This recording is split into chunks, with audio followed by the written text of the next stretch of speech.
do this. Yeah, lots of baggage. So I think all I'm going to say is everything. Meow, meow. Yeah. That's all I'm going to say.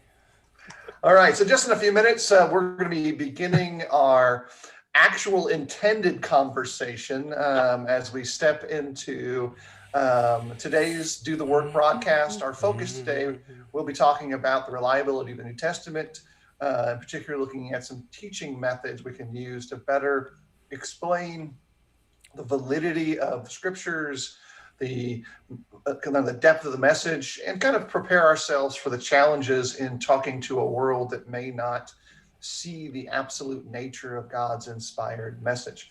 So we'll do that in a little bit. But before we get into that, we've got Jeff Wilson joining us today. And Jeff, how are you doing? Doing great. Good to see you guys. It's good to see you too.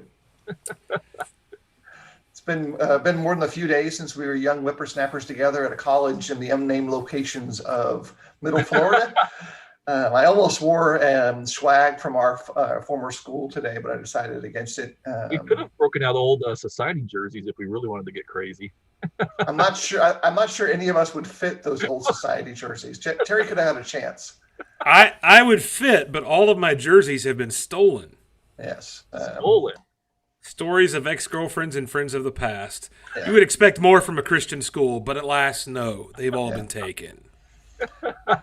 As was my Mega Chi jersey. It was present on Florida College campus in the early 2000s, and it has vanished since then. It was seen and spotted. Yes. You've been disappeared. Yeah, I've been canceled before. Talk about cancel culture. Yeah, but Phil, you know what you did. Yeah, well, probably did it. Whatever was the cause. So normally we have a little bit of comedic questions before we start. We've got just a few minutes, something light and enjoyable, as much as we can kind of create that. But I was just curious. I think maybe I asked a similar question, but I want to ask the question this way. If there's one car that you used to drive that you could have back, dude, we're preachers. Does it exist? And what is it? Terry, you get to go first. We'll give Jeff a few seconds to think through it. Look, oddly enough, I think I'm in my dream vehicle now, which is a Ford F-250. Like, that just fits me so well. Like, I'm the kind of guy you expect to get out of a big truck like that, right? And it's loud and it's smelly because it's a diesel and I love it. But my first two cars, by the way, was an 86 Olds Cutlass Supreme two-door, which was beautiful, white, blue vinyl top. Love that car. And my second car was a bright red 87 Camaro. I would take either one of those back if I had a choice, if it had to be a previous car. Either one of those cars would be fantastic to own today. They were fun to drive. They were fast. I got in a lot of trouble. That's why when you guys met me, my mom had traded the Camaro in for a Chevy Corsica. And that was just like, quite honestly, neutering me. It was horrible. So, but yeah, the first two cars were fantastic. What about you, Jeff? Oh man, okay. Well, kind of like Terry, I'm living the dream right now, actually, with what I've got. Most guys want sports cars when they're growing up, but I've always wanted a minivan. And finally here a few years ago when we had that fourth kid, I could finally justify, man, my middle-aged midlife crisis and getting the minivan. And so, when I roll up in a minivan, that's exactly what you think a guy who's middle-aged with four kids still at home ought to be driving. And I look exactly like I ought to. So, yeah. So Jeff is also on brand. That's good to know. I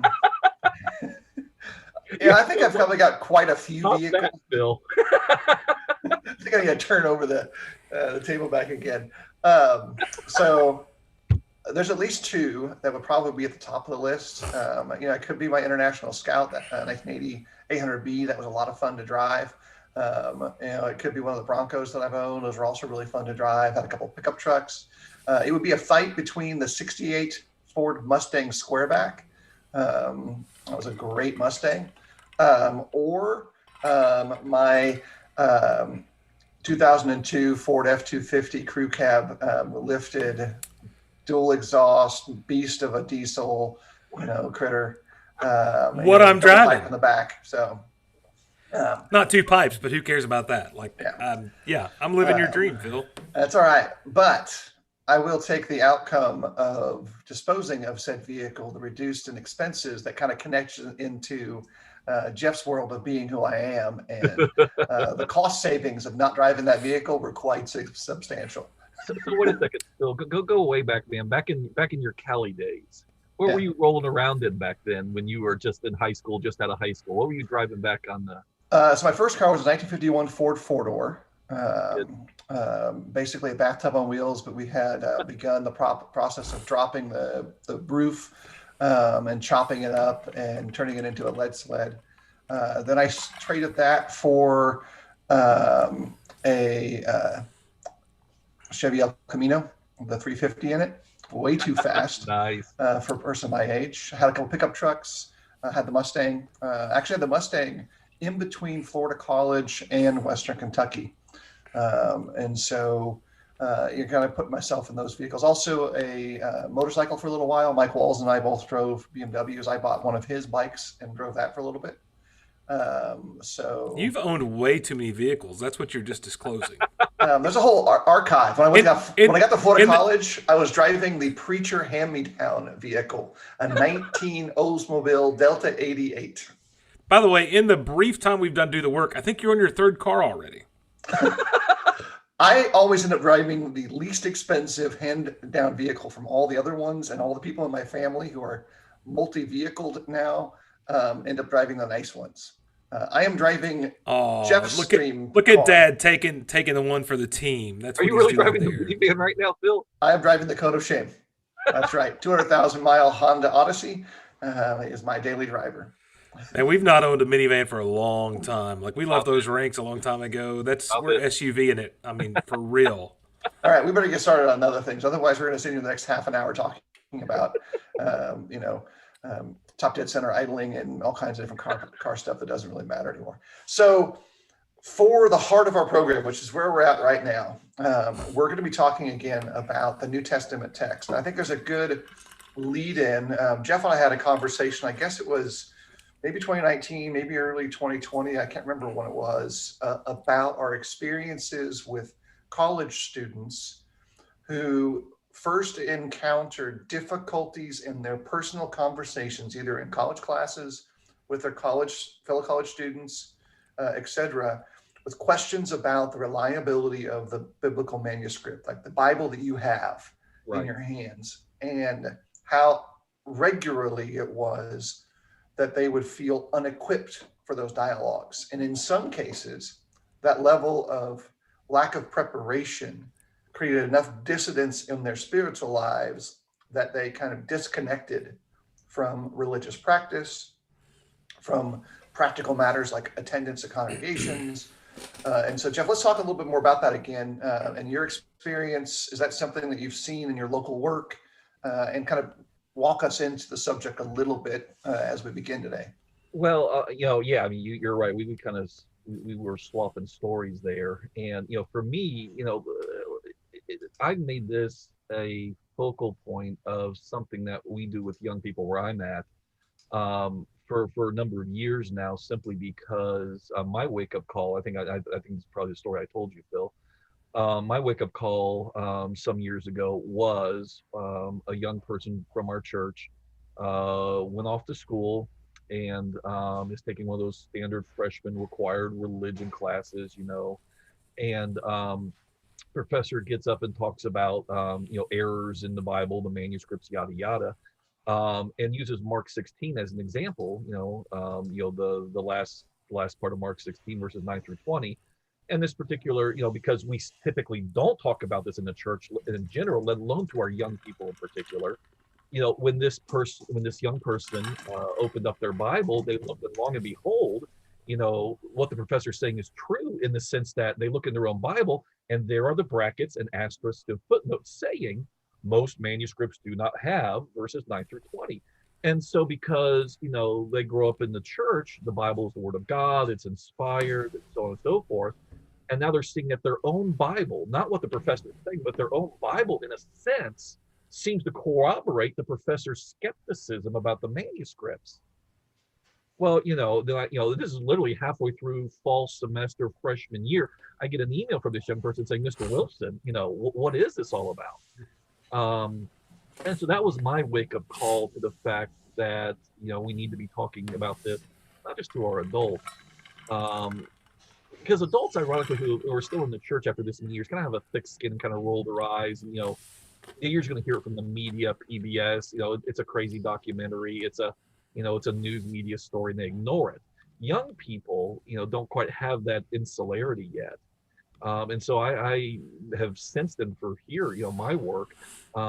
Every high school cohort that comes through, we spend a whole quarter talking about. In fact, what I've done is to make it accessible, I've defined it as 5 questions that you have to be able to answer. Is the way I teach our high school kids here. Number 1, did it even happen? The issue of historicity. And I really just use the resurrection there. Did the resurrection, what's the historicity of the resurrection? Because that's what the apostles say is the core. So number 1, did it even happen? Number 2, did it get recorded correctly? Number 3, did it get transmitted correctly? Number 4, did it get collected correctly? And number 5, did it get translated correctly? And we'll include those in the chat later afterwards. Okay. We'll write those down for folks. Either you can type them in afterwards or send them to me. We'll make sure that those get detailed because I'm sure folks will want to be able to replicate that. Yeah. But those are the 5 practical questions about this whole issue. And that's the one thing I would say, Phil, is those are all related. In other words, you can sit there and say, okay, well, even if the manuscripts are solid, I follow that question. I'm still not sure it really happened to the canon. Fine, the manuscripts are in order, but these 27 books, I hear, about the Gospel of Peter or the Gospel of Jude. So all these are actually related. And right. So we spend a whole quarter beating our high school kids these 5 questions and how do you answer them. Right, and I think, at least for me, as the kind of counterpoint to that, I recognized it in 2 levels. One, in private conversations with young college students, just like the one you're bringing up, but also on a greater level as the response to the preaching and teaching I was doing shifted from people would wait a week to ask me, 2 weeks to ask me for clarification on a point that I may have raised, or, hey, I'd never seen that before, I hadn't heard that before, to during and immediately in the class, the resource from the young crowd in particular of being able to go to the internet, dig up an article, bring a question right into the class, continue to increase, where you're getting, in essence, fact checked in the middle of your class by people who are genuinely interested. This is not contrarian behavior. Right. This is folks who, hey, look, but I read this. Are you aware of that? What's the best technical response to this? Almost in a Reddit-like methodology, which is what they're familiar to. It's a learning environment response that, hey, we can drill down into this right now and it'll be great. So I think it's a good thing really then to start thinking through the details we need to have on hand. And then, like you pointed out, your particular 5-question approach and a response model to it. As a tie-in, we talked about this last week as well with Jared Saltz. At that point, though, we focused primarily on Genesis to Malachi, the Hebrew Bible in general, and now we're talking about what is sometimes called the New Testament, sometimes called the Christian Bible, specifically on a manuscript level, which is the Gospels to Revelation, for purposes of what we're looking at. Terry, any questions that I missed in our pre-convo? You're just sitting there being your stoic self today. Look, we all know that I'm here for the comedic entertainment portion of this, and that I have no clue anything that you all have said to this point. So I'm just going to sit here and think about tacos. Terry is behaving in the classic salesman model to under promise and then over deliver. And so whatever this, so he's capable of more than he's letting on. I will say, I think, by the way, I think some of the newer translations have done some great things, but they've also created some issues for us. Like I love the ESV, right? And now the ESV will include Mark 16 with the brackets, but they'll completely remove Acts 8:37, for instance, not included at all. It's a footnote. And so while I tend to believe that's probably more accurate based on the manuscript evidence we have, it has caused issues, by the way, even in Bible classes, when people realize that you go straight from 36 to 38. And all of a sudden there's this question about, why are you taking verses out of my Bible? Like, don't add to and take away from the scriptures. And you have to be prepared for this entire kind of conversation of, well, we're not really taking away because it doesn't look like it was there to begin with, kind of conversation. How do you do that? Look, we said middle school and high school, and I think the reason we say that is because as one of my adult class members the other night joked around with me, he can only read on an 8th grade level. And not and he was joking. He's a very intelligent guy. But I mean, that kind of becomes our target bracket even in our adult classes. Let's be honest. And if you're not a preacher, you don't understand that, but like, I try to hit that 8th, 9th grade bracket because that puts us where pretty much everybody can understand. So in that kind of bracket, Jeff, how do you respond to that in a way? I mean, I get the 5-question approach. That's great. But when you have a 30-second opportunity to address that in a class so you don't get completely derailed, what's the Dr. Jeff Wilson response to that? Okay, well, yeah, two or three things immediately come to mind. Number one is that part of how you solve that is long-term church culture. And what I mean by that is, because all, when you're in a place for a while, you build relations with people. People have expectations for your classes, how you teach. So part of it is you address that by long-term church culture so that when that happens, you're not on the defensive in the first place. And how do you do that? Well, you got to know where you're at. It may be some sermons that address this. You may do a whole Bible class quarter on this, but figure out a way to make this part of your church culture so that I'm not having to do the 30-second defensive act before I get this fellowship, because it looks like I'm playing Thomas Jefferson and cutting stuff out of the Bible. Number two, proactively, one of the passages I use, especially when I'm speaking in a place where I've been brought in to do this or whatever, I go to 2 Thessalonians chapter 2 because I want people to see that this is actually not a new problem. Because here's the thing, too, when you go to speak on this in general, you're going to get a couple of reactions from people anyways. Number one, there are people who don't care. There are the people who don't think it's really that big of a deal and it's not that important because for whatever reason, however they've kind of formulated their faith, this doesn't rattle them. Maybe it's because of their personality or just whatever. And so you've got, you're always dealing with some who are defensive. You're dealing with some who don't care. How do you go into proactive here and frame this as, we're not wasting our time chasing academic esoteric stuff. We're not being theological liberals, cutting that stuff out of the Bible. 2 Thessalonians 2 is my proactive. This is where I start. There's been people seeing their own Bibles, not a verse being pulled out, but Paul actually saying, this is what Christians do. And what I mean by that is in 2 Thessalonians 2, when Paul says, now concerning the coming of our Lord Jesus Christ and our being gathered together in him, we ask you, brothers, not to be quickly shaken in mind or alarmed either by a spirit or a spoken word or a letter seeming to be from us to the effect that the day of the Lord has come. That letter seeming to be from us. So in other words, already in the first century, the Apostle Paul is telling Christians, you're going to have to know how to tell what's canonical and what's not, what's real scripture and what's not, what's apostolic writing and what's not. And so what we're actually doing here is we're being the church, and that this is every bit as much the work of the church and what Christians, maybe not every Christian, but some Christians in every congregation need to be able to do. Just like, because the other thing that floors you about 2 Thessalonians 2 is this is one of Paul's earliest letters. This is one of the earliest writings of the New Testament. And so literally right when the New Testament itself is beginning to be written, you have an apostle already saying, Christians, you're going to have to not just know about baptism, forgiveness of sins, and know instrumental music and all our standard, biblical and doctrinal shibboleths. You're going to have to know something and be able to do something as foundational as identify what's really written by the apostles and what's not. So this is not academic.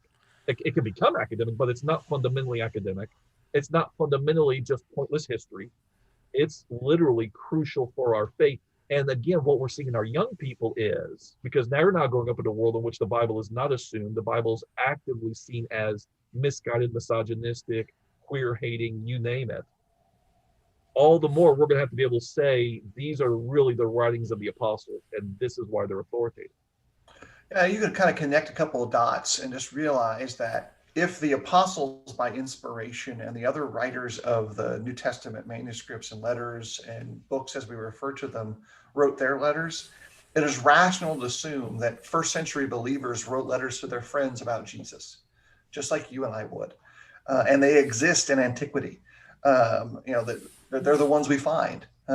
We find portions and bits and scraps of those communiques today, even as they sort through things like the Dead Sea Scrolls, because that's what we're finding in those prayer books. That's letters about their religious convictions, and we figure out, is this personal, or is this practical, or is this inspired? Does it match an earlier text? And so that's going on. And so one layer, you're always sorting through that, and you always will be sorting through that.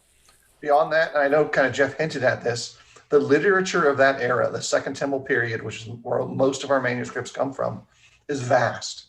There's a lot of religious literature that falls into this bigger basket of information that we would consider commentary or novelization, because a lot of what they wrote would be the equivalent of novelization. Well, this is what it would look like if I was there and I thought it would look this way.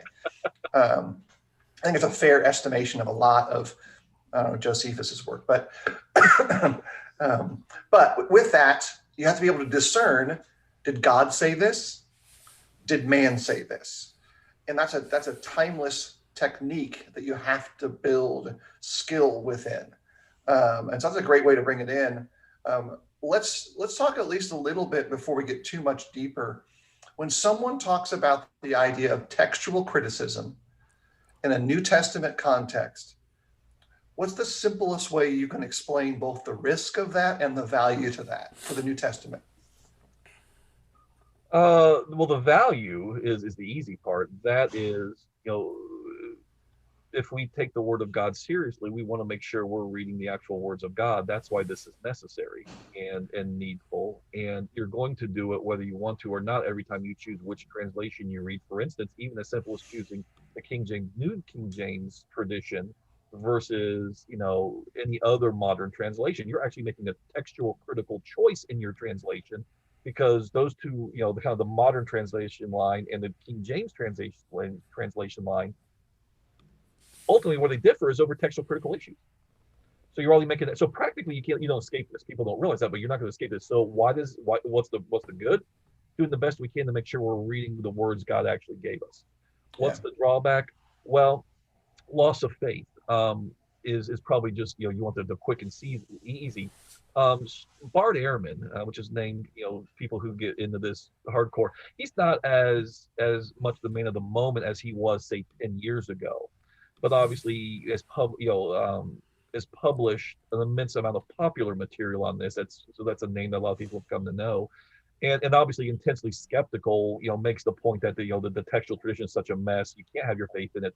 The power of Bart Ehrman's though is not his message; it's his story, and this is the warning sign, because Bart Ehrman actually started out in a fundamentalist denominational background. Bart Ehrman went to Moody Bible Institute. Yeah.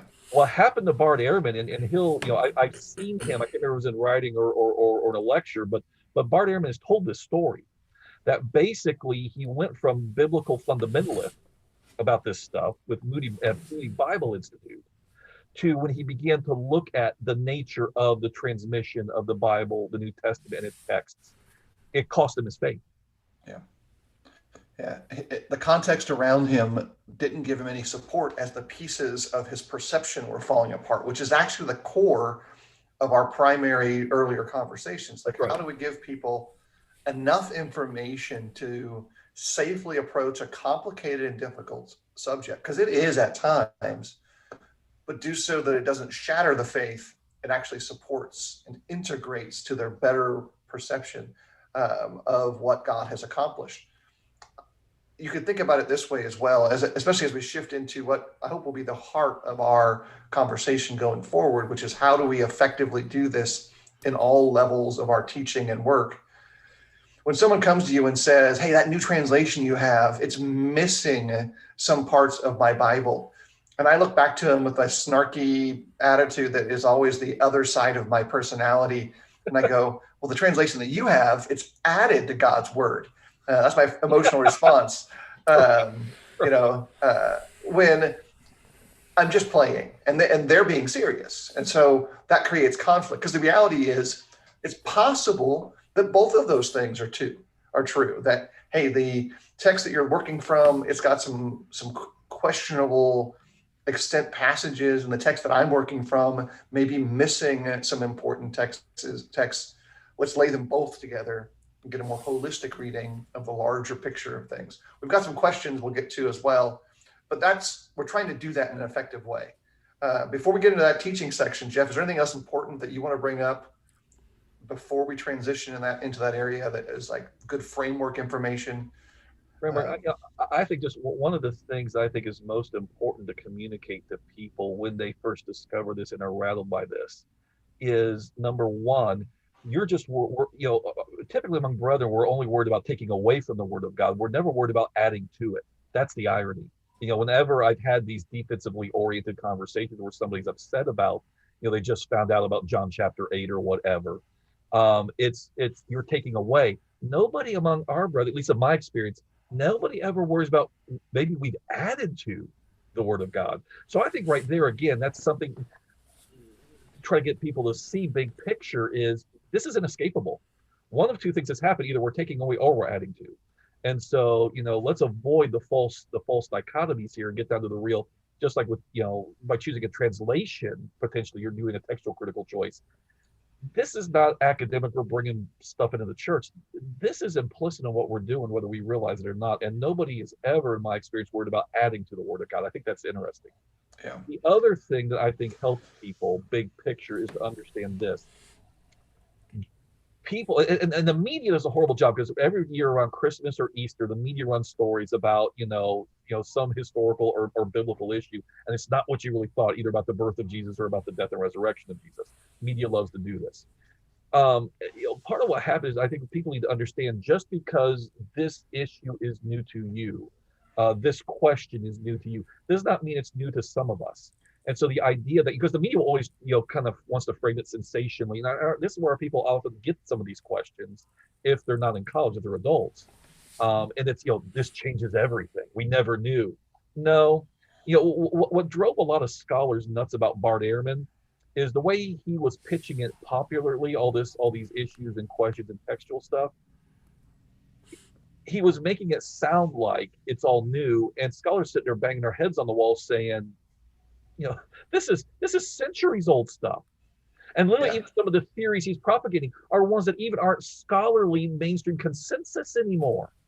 Yeah. And so I'm a little more blunt with young people, because as an older guy, you can be a little more blunt with young people. I say, just because it's new to you doesn't mean it's new to me. Don't get wrapped up in the sensationalism. I think big picture people need to get that too. There's nothing new under the sun, right? I mean, I think that's the thing that and I think that's made worse because we want to feel like we're in this new era of enlightenment where we're finding out things that nobody's ever found out before. Knowledge, and that's just, that's just simply not true. Right. And let me say this before, because we're gonna obviously slide this and transition this over to teaching. I do think that our generation's a generation that at least for me, I was kind of raised to just kind of go along and not question things, I think. And so, and I don't know if you guys were in this class, but I was, you get to sophomore year at the time, Melvin Curry's evidences class, and the first class is basically, why do you believe what you believe? And he's hammering people, and it doesn't matter what you say. You're wrong. It's wrong, right? Right. And by the way, I've done that with kids. Like, I think that's one of the things that's interesting. I've done that with kids in the high school class, right? But and I've done that with adults. But I remember, won't say names, one girl, and if you were in my class, you remember this. Cheerleader says, why do you believe there's a God? Because my parents told me so. And I mean, Curry just lost it. Like, I mean, he just, but honestly, for a lot of us, I think that's kind of how we were raised to believe things. Hey, this is the Bible because I tell you this is the Bible. Don't question that. This is God because I tell you this is God. Don't question that. And I never, at least for me in the church, the couple of churches I grew up in, I was never introduced to any true evidences until I got to college. Right. Ever. And that was eye-opening for me. And one of the things I've tried to do along the way is to teach evidences, But part of that evidences class I teach includes evidences about the manuscript and how we get the Bible. Not just about, by the way, because we need more evidences than just fighting evolution. And I think that's one of the things that we're trying to get across today is part of the evidences is that, but part of that is, hey, what you have is the scriptures, and here's why we can say that. I play the dumb guy on the broadcast, as Phil says, but we need to talk about. Yeah, we need to talk about the manuscripts. We need to show them things like, hey, look at this mountain of evidence compared to this tiny evidence. We need to equip them. And by the way, that same evidence as class I teach adults, we try to teach the high school kids for the same reason, because we don't want this happening to them. So as we slide into this kind of textual criticism and the evidentiary process for your faith, I think that's, as we slide towards that, which is where Phil's been directing us, Jeff, what do you find to be, I guess the way to start that off is the most important things to stress along the way, especially for this high school level, to prepare them for that next phase of life where they go to college? By the way, wherever they go to college is going to be challenged, wherever they go. You go to a Christian school and somebody in your dorm is going to challenge this if a teacher doesn't. So regardless of where you go, this is going to be a challenge you face. So what do you think is perhaps one of the most important ways to begin that process for a teenager, let's say? You're just talking about the text and manuscripts themselves. Yeah. Just, and you guys already know this stuff. I mean, just, because again, we're talking, we're talking kids here who, don't have much of any background of this, because they're still at the age where they're not even reading their footnotes or looking at their brackets. So this really is their introduction. It's the college age that get blindsided.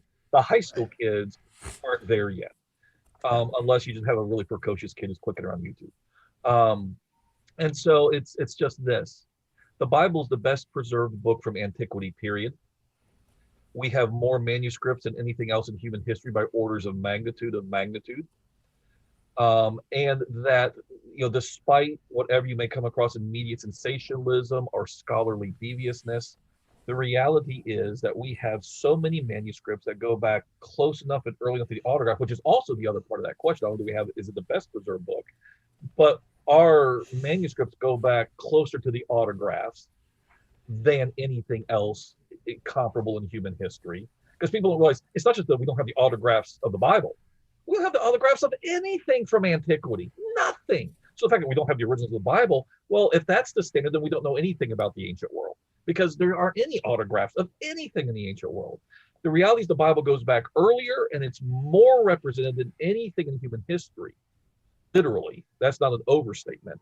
And to go one step further than that, then, because of the huge preponderance of manuscript evidence we have for the New Testament, literally, it is unlikely at this point that we will ever again find any variant we didn't know about. There was a season in which John 8 was unknown, or at least relatively speaking.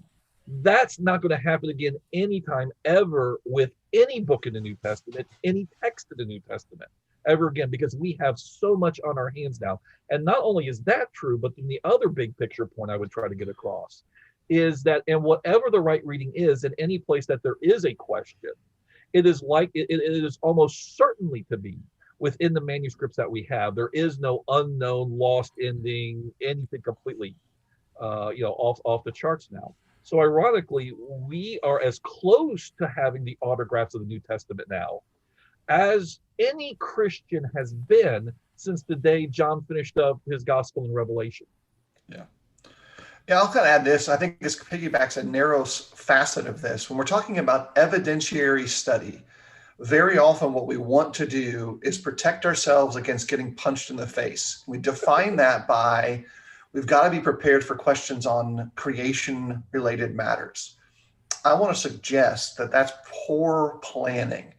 I think creation is an immensely interesting subject, and origin is an immensely interesting subject. But that's not the issue that actually people are fighting with. They're prepared to fight this way when someone's sneaking up behind them and ready to do a rear naked choke because they're going at it in a different area. They're being blindsided, like Jeff pointed out. And our Bible classes on evidences need to give people a willingness to trust the text. The rest of the stuff can get figured out. And it allows us the leeway to have the time to figure out if you trust the text. Because if you don't trust the text, all this question about the means by which God created the universe don't matter anymore. Right. Because the text tells us the story of the resurrection of Jesus. And it tells us the same story we're confused about in Genesis. Yeah, and the whole point is, look, you can't fight the whole creation versus evolution fight till you prove the Bible's something to believe in to begin with. And I think that's where, like you're saying, Phil, we get that backwards. Like, we want to have that fight and use that to prove the scriptures, when what we really got to do first is, hey, the scripture thing needs to be seen as true, and then we can go from there. Like, that's the whole thing. And I think it's pretty interesting. You know, the other thing with me was I grew up in such a King James / New King James based culture, right, that ignored all of these other manuscripts and focused just on this very narrow collection, that it was kind of eye-opening for me, right, when I get to a place where, like, you get introduced to these other manuscript ideas, and all of a sudden there's these brackets and these things that you were never prepared for, which, by the way, is another reason why I think part of this is to expose ourselves and our young people to a lot of different translations, that it's not always about having the one translation. Everybody asks me all the time, what's the one translation that you recommend? Right. That's really narrow mindset. Like, hey, look, I could tell you there's several translations I think you should do. I could tell you a couple I don't like. But I mean, there's even some that I wouldn't use normally all the time. Like, Phil and I quote from the Message all the time. I'm not going to get up and preach exclusively from them. Yeah, I'm not going to preach exclusively from the Message, but you know what? There's a couple of times the Message has some really good ways it puts something for us to understand. So I think part of what's exposed us to this is that expanding of our even what we're looking at. And I think to what I was saying earlier, I feel like sometimes for young people especially, we try to control their thought and just say, well, just believe this. And they had no faith at all. And they could regurgitate our isms, but they had no true faith of any kind. And so I think that's why that's important, by the way, just to have on 2 cents. Why we have to, when we talk about Acts 8, we have to explain why verse 37 is not in there.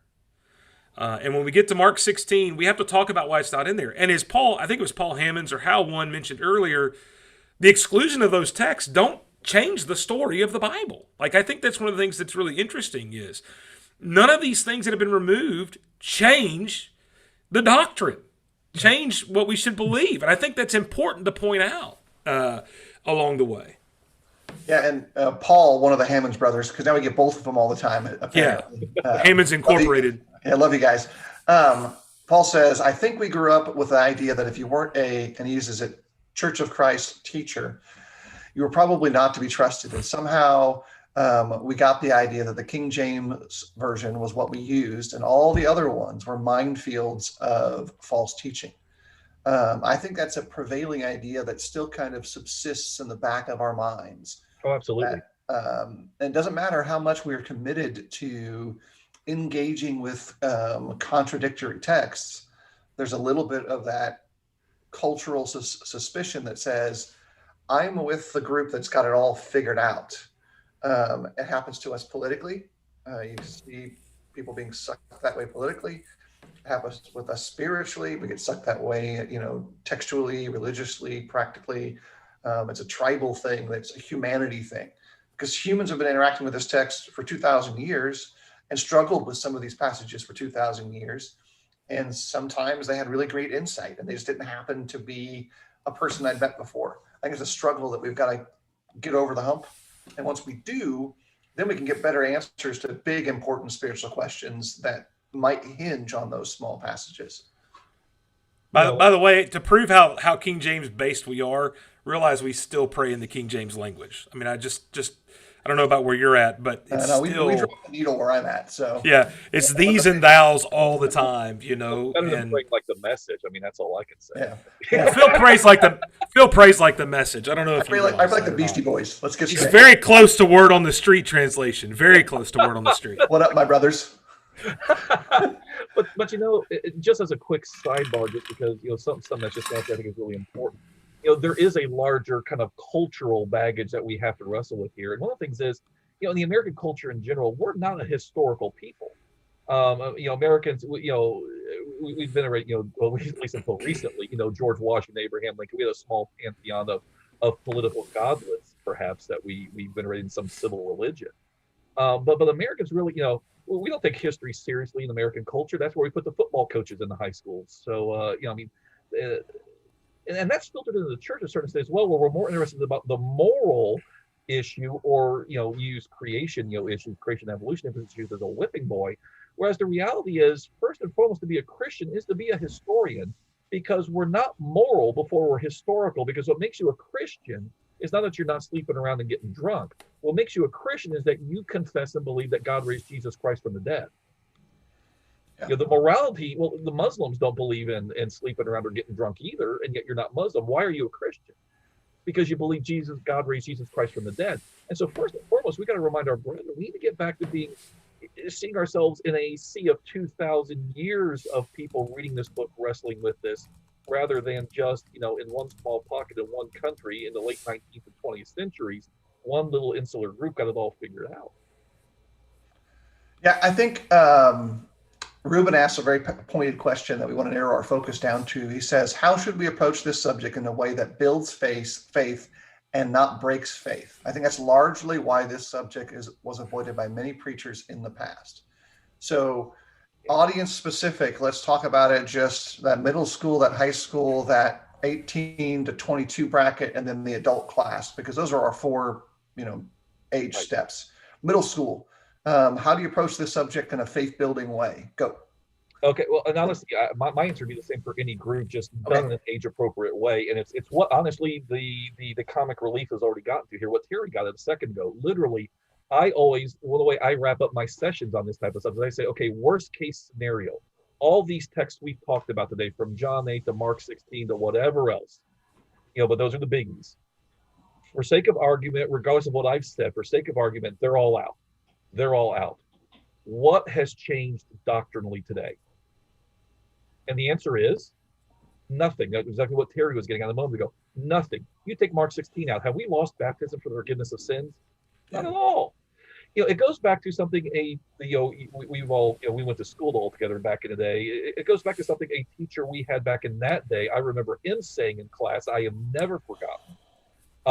When he was, when we were all being first introduced to this stuff. And for me, it was Phil Roberts, who you remember.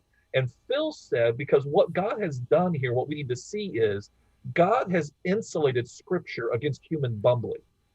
You think the God of the universe, maker of heaven and earth and everything in them, who so loved the world, he sacrificed his only begotten Son for the forgiveness of the sins of mankind, is now going to providentially, because I'm not dealing with this in academic environment. My conversation would be different in an academic environment, in a university classroom. But in the church, where I'm allowed certain things I'm not allowed in an academic classroom on a university campus, if I'm talking about this, to the church, I would say, you think providentially now God is going to allow the real truth to be lost after he has paid the price he has?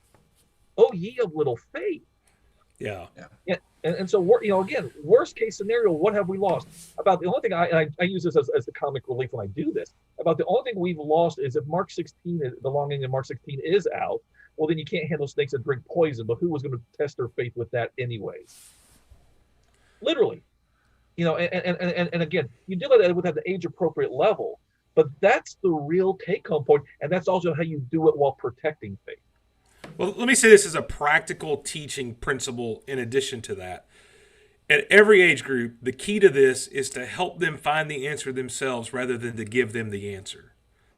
And I think that has to be the guideline regardless of the age group. Now, it may change what they're able to see and research and find in that question. But one of the things we've got to do more, and especially, by the way, as a guy that tries to focus on that high school bracket, we've got to start trusting our young people to understand things that are greater than we think they can understand. And rather than coddling them, we have to start challenging their faith so they will build their faith. Our problem when it comes to these kinds of things and the young person that goes off to school and has their faith challenged is that they were not challenged in a place where they were more protected and where somebody could guide them to the answers and help them see it. And that's why you have to do this stuff early on, by the way.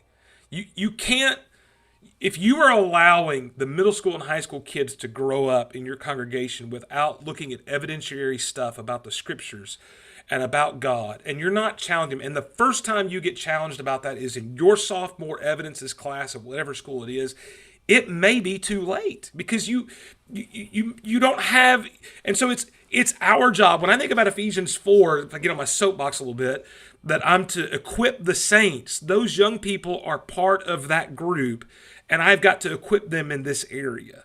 And that doesn't mean that I have to have a PhD to understand some of these things, and that doesn't mean that I have to read all this really deep stuff, but I can introduce them to the idea that, yeah, here are some things you're going to have to deal with. Let's talk about this. Let's go. I want you to see this, and I want you to reason. And that's where discussion comes into play on these things more than lecturing. And so, to get back to where I started, as you teach whatever group it is and these things come up, your job as a teacher is to help them understand and find these answers to strengthen their faith, not to give them an answer to shut them down so you can move on in an allotted time slot. And I think that's one of the things we've got to start doing, and we've got to stop being afraid of challenging people's faith. Like, we've got to stop being afraid of that process. In fact, we've got to embrace that and make that a part of our work in order to equip them and build them up. Jeff, I got one thing I'm going to slip in here because there's a couple of great comments and then plenty of space for you after that. A key concern is this, like, how do I do that? How do I accomplish that? Number one, recognize what you're good and not good at as an educator, as a teacher. Do not go beyond your personal insight or strength in this process. And so you probably have a few verses that you've struggled with and that you've come to a conclusion on, that you've done the research on. That makes them prime passages for you to expose in small doses to the group that you're teaching, much in the same way as we build immunity to other earthly diseases. A little exposure builds a little strength, etc. And you don't have to be like the grandest expert on these subjects to generally introduce them. So bring it up in your Bible class. And we said this last week, I'll say it again. If you're teaching from Mark and you don't deal with the manuscript issue at the closure of Mark or in the introductory material to Mark, you failed as a teacher. By the way, in order to help you if it's beyond your ability, we're going to post Jeff's personal cell phone number on Facebook for all to have. We're going to post Banning's number and say that Banning is Jeff's secretary to balance things out. Well, that will get them talking. Yeah, that will get them talking. You'll definitely get a quicker response. I can tell you that. Absolutely true. But I think that's a good principle to recognize. Like, look, you got to expose to what you can do. When you reach the point where you've exceeded your personal ability, realize that you're not alone. Not only are there brethren who've struggled with these texts, but there are well-studied, world-renowned scholars who catch this, will actually answer your emails when you send them. Because if you're excited about this, they'll tell you what they think, because they love to talk just as much as preachers do. So Jared Saltz loves this kind of stuff, by the way. PM, he loves to talk about this stuff. Yeah, Jared likes to talk. So Jeff, I'm sorry I had to cut you off there, but I wanted to make sure we slipped that in there. What were you going to? Well, no, I think, again, where Terry went there was really spot on. And I think, again, one of the things that I do is I make explicit to my kids. I do this actually whenever I'm with the high school kids, regardless of what I'm talking about, is doubts are okay as long as they're honest. I don't want, I think you used the word earlier, Phil, contrarian. We're not going to play the contrarian games, but doubts are okay, because what we need to understand is our kids have doubts and they're going to go ask somewhere else or go look on the internet, if you don't, which is scary. So I regularly, whatever I'm teaching, but especially I'm doing this, but whatever I'm teaching, I want the kids in general to know doubts are okay. And so I regularly pass out 3x5 cards in class for anonymous questions to be asked. And sometimes, regardless of what the quarter is, I'll take a night or two and just deal with the 3x5 cards I get. I'll regularly ask for, because there's always kids who aren't shy airing their doubts in class. If you want to talk about right here, right now, a couple times in the quarter, I call it Stump the Preacher Night. And I just call it, ask me anything. And I mean anything that's honest. And again, it's not just about particular issues or things. It's about building a culture where we do this. And I call Stump the Preacher because if I have to say I don't know, that's actually important as well. It means I'm going to go back and study it. And so it's a little bit of a game. I answered things the best I can, but occasionally, a kid will ask something about fourth Esdras, because he was on the internet, because he doesn't know what it is either. And, and so I say, well, that's an interesting question. I got to go back and research that a little bit. I'll get back to you on that. That's still powerful. Because that means what the kids know now is you're actually being honest. You're not just going to wallpaper over something because you've got to maintain the illusion we have all the answers at all times. By the way, that's the difference between you and Banning. You allow the anonymous question, he makes them sit in a hot red chair. Well, it is fun to watch, I got to admit.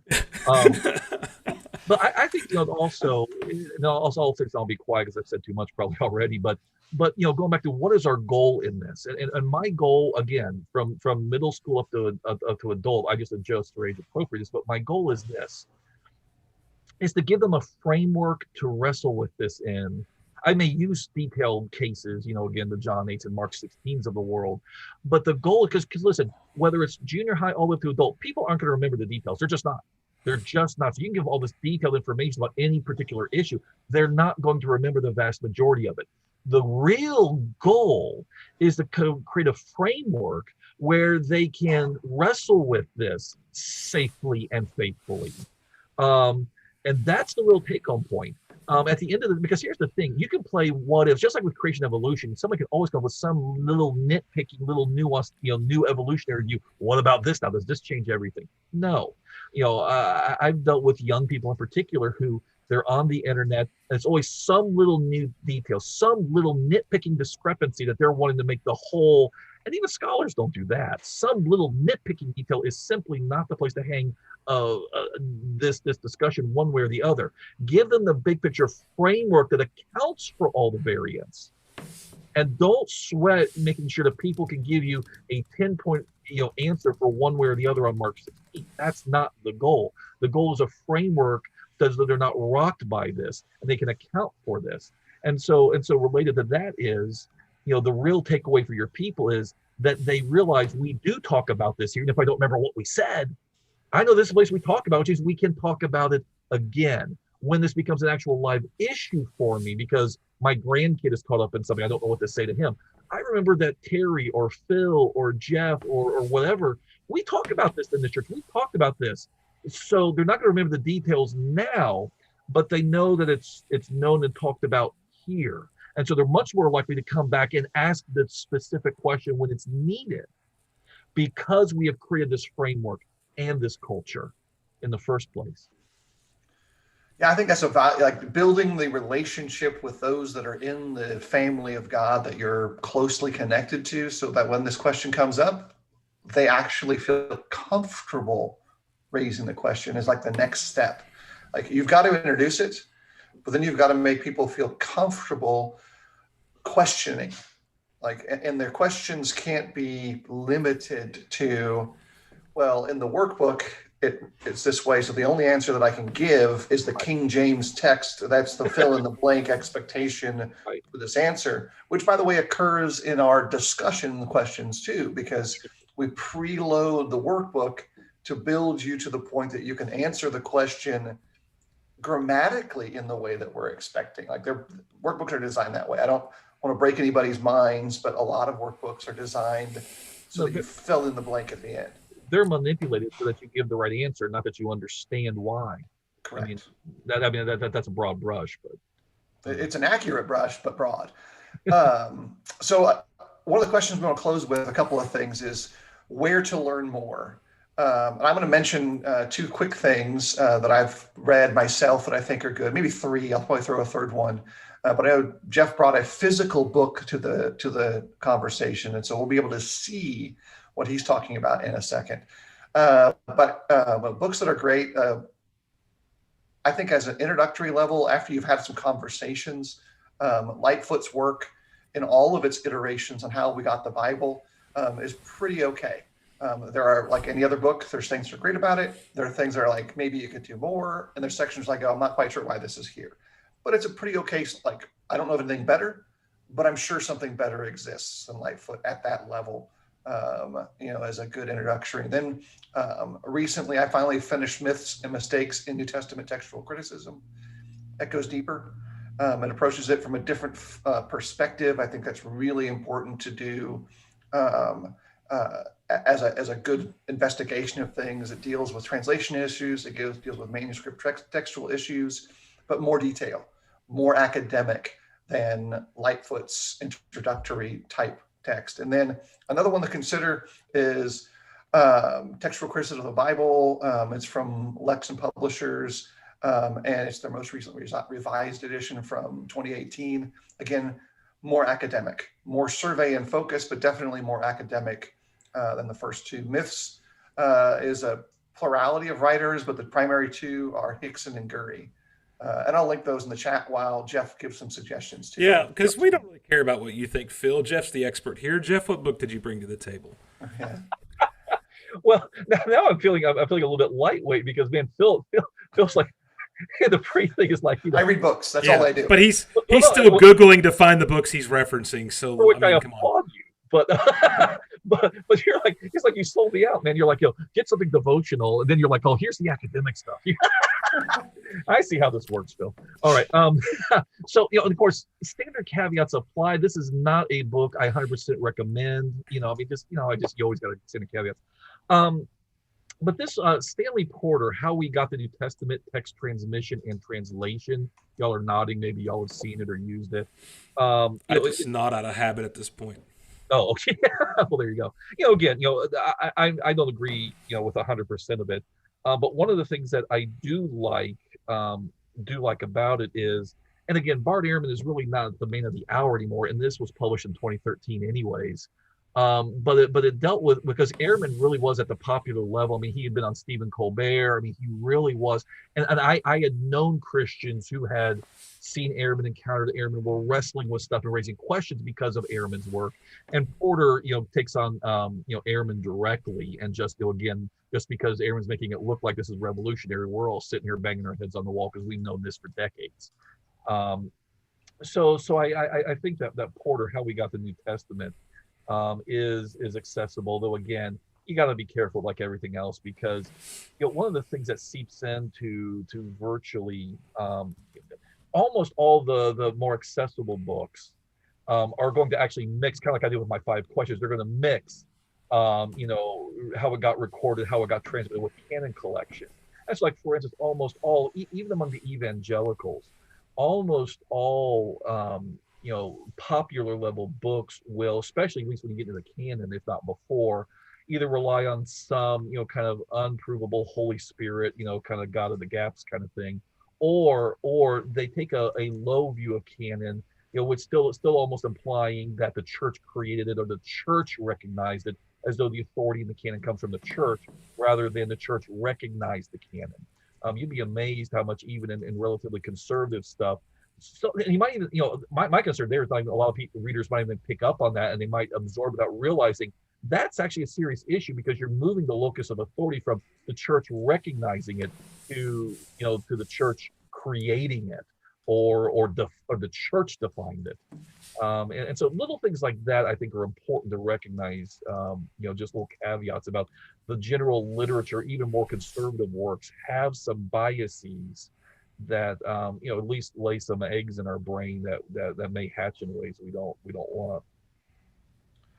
Yeah, for sure. And with any of these various books that we might recommend, they're going to come across in different use cases. Like, what's it important for? I threw in the link, and I'll put it across all the different places. This is showing a book I'm about halfway through, which is Encountering the New Testament. It's part of the Baker Academic Series. And it's survey level introduction. So it's going to be written to like early college student level. And it includes actually some really great principles to introduce textual criticism across each of these books and the general introductions. But from a teaching standpoint, what's cool about it, which I did not know until recently, is that it includes a basket of media options, charts, first century manuscripts, and autographs and such that you can pull out and say, hey, this is first century stuff. It's about the thing you're looking into. It's a really neat series that they've got from Baker that I didn't even know was a thing on the second half of it. And so there's a lot of good options there. And if you like that kind of stuff, there's a little book. It's very accessible by David Allen Black, the title of which escapes me. But it's really a short primer on the essence of textual criticism in the sense of these are, literally, because when you get into textual criticism, there is a science to it. And there's a whole nomenclature, a whole terminology for it. Because again, there's nothing new about any of this. The different types of errors, because in fact, probably one thing we've not mentioned all day, the vast majority of errors, if you want to call them that, in the manuscripts are what we call today typos, misspellings, word being omitted, line being skipped, real easy stuff to obviate. It changes nothing because it's so obvious. The one caveat I would add, though, is, I like Black's little book if you just want something for, here's just literally the complete catalog of what goes on in manuscripts. It's real short. It's probably no more than 100 pages, but it's a taxonomy. It's just a list of things. So it's not complicated. It gives Could that be a New Testament textual criticism? It's 80 pages long. That's it. Real nifty little book, real accessible. Thanks for being the go-to man on that. But here's my one warning. One of the most basic rules in textual criticism, the actual practice of textual criticism, which you actually have to do by reading Greek and knowing the Greek manuscripts, it's this. Manuscripts have to be weighed, not counted. One of the classic rules of textual criticism. In other words, just because a reading or a variant happens in lots of places does not mean that it's the right one. You have to weigh manuscripts. And what that means is that to really, because you don't want to give people the false sense that you can just do this with the help of Google Translate. And begin to kind of, get themselves into trouble here, or rock their own faith, because you literally have to learn, what the manuscripts are, the text families, the centuries, and what comes from where and when, which ones are older, which ones are later. There really is a whole larger world, and so the one thing I worry about sometimes is the giddy member who now wants to go home, buy a couple books off of Amazon tonight, and between that and Google and my Bible study software, I'm ready to figure this out by myself, and nobody else is going to convince me otherwise. Manuscripts have to be weighed, not counted. How do you weigh a manuscript? You have to know some stuff about the actual manuscripts we have, and that goes way beyond what we're doing in the church generally. Yeah, the way that I illustrate that challenge, and it's difficult, is to think about this. If you had 2 years of language in high school, you can effectively order the wrong thing from a restaurant and ask where the restroom is and end up at the gas station. That's right. And so that's 2 years of language at the high school level. If you don't have that, you can't even do that. 2 years of language at the college level gets you even more confused. It takes a while to really get a good handle on ancient languages, especially ones that are 2 or 3 steps removed from your personal language, which if your primary language is English, every language is 2 or 3 steps removed from your background experience. Any last comments or questions from you two guys? And folks in the chat are going to keep chatting and doing stuff. Who knows what they're going to do? But Terry, you got anything last things you want to make sure that we hit for today? No. I just think as we wrap up, I just want to thank Jeff for coming. I mean, years ago at lectures, I always give Jeff a hard time. He was introduced, I think, by Marty Pickup as the smartest preacher of his generation, which... Marty wouldn't have said that. Well, I mean, to me and Phil, we take that personally. So anyway, it was really great to have you, Dr. Wilson, as I think I have to refer to you now. No, you don't. Just my wife and my sister, and they know why. Yeah, because I'm just going to throw this out there. We remember the real you before all the degrees. So, in all seriousness, thanks for joining us today. It was great. Oh, this was fun. I really enjoyed being with you guys. And man, just where did the past 25, 30 years go? That's all I can say. But appreciate you guys. Appreciate the work you're doing and who you are, and doing your part in your places to do God's work in this generation. If you appreciate who Phil is, you don't know Phil very well anymore. Yeah, I'm going to thoroughly embarrass Jeff in a different way, the one he's not expecting, because I could do the others. Please. So as a student at FC, I was going through a pretty rough emotional space. And so I don't know if Jeff even realized it, but then he invited me to go to a Gators game. And it really took me out of that environment where things were just not good for me at that moment. And that was my first big SEC game. I remember feeling the swamp just shake with the humanity that was there. Yeah. And I'm not really a big one team over the other team kind of guy for football. It's just not something that gets me super excited. But I'll tell you that the compassion of a friend who takes you and just says, hey, let's go do this other thing, that makes an impact. Well, And that changed my semester in ways that Jeff probably didn't even understand. But I've told this story multiple times, and Terry can't handle it because he's throwing up his tea. But it's not about the Gators. You can be a Gator hater and still love someone who loves the Gator who loves you. It's okay. And I just want to thank Jeff for that. And that made a difference in my life, and it probably will make differences in other people's lives if you do the same for others. If you look at them in their tiny tragedy and say, hey, there's something better out there. And Terry just wants you to go watch the Volunteers play. he lives where the national champions were just crowned last night, so Terry's got to make some peace with where he lives, apparently. But those were good years, and you guys were both major friends and influences in my life, and I'm thankful for you guys. And let's be honest too. Let's take it back to those days. Isn't it ironic that the three of us now preach? I mean, no, it's look, the story has been given that it's either jail or the pulpit for many. Let's back up for a minute. Earlier, you referenced Phil Roberts. I don't know if you guys realize this. He was on sabbatical my 2 years there, which means I don't remember Phil Roberts because I was the guy that left with no intention to preach. You preacher boys that went back, Jeff, and you had Phil Roberts. There. Yeah, that not me. Like I was. Look, we're not going to talk about. I was at Western.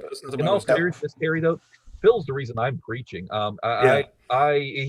came back our sophomore year because you and I were in the same AA class. He was my advisor there when you guys were sophomores. He did not teach my sophomore year. I can tell you that. And the reason I know that is because my mom and Phil went to school together. So, true story, I stayed in Phil Roberts' house pre-attendance of FC.